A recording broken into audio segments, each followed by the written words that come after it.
কেরে দোস্ত, তুই সিগারেট খাস? তুই তো আমাকে আগে কোস নাই। আরে কমু কমু করে কয় হয় নাই।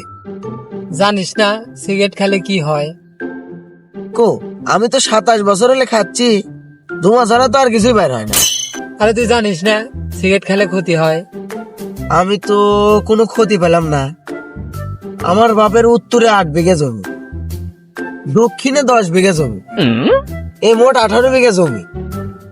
3 তলা একটা বাড়িও আছে, বাড়ির মোটর সাইকেলও পরে আছে দুটো। ব্যাংকে নাই নাই করেও তাও মোটামুটি 25-26 লাখ টাকা আছে। সব তো সবই আছে, তাহলে ক্ষতি পেলাম গুটি। আরে শালা শরীরের ক্ষতি রে, বুঝিস না তুই? আচ্ছা আজকে তোর কি হয়েছে? সিগারেট খেলে ক্ষতি হয় কো? আমার দুটো চোখ ঠিক আছে, নাক ঠিক আছে, দুটো হাত ঠিক আছে, ঠ্যাং ঠিক আছে, মস্তিষ্ক, মাথা, মগজ সবকিছু ঠিকই আছে। আচ্ছা দেখ, আমি যে সিগারেট খাই, আগে দিনে 2টো করে খাচ্ছিলাম, এখন দিনে 5 প্যাকেট করে লাগে। তাও আমি কিন্তু 50 কেজি চাউলের বস্তা আলোক করে বাড়ি। আর তুই তো সিগারেট খাস না, আর তুই 50 কেজি চাউলের বস্তা আলোক করে দিলে তো হাইগের মধ্যে এক করে ফেলাস। হুমুন্দি কয় গিরা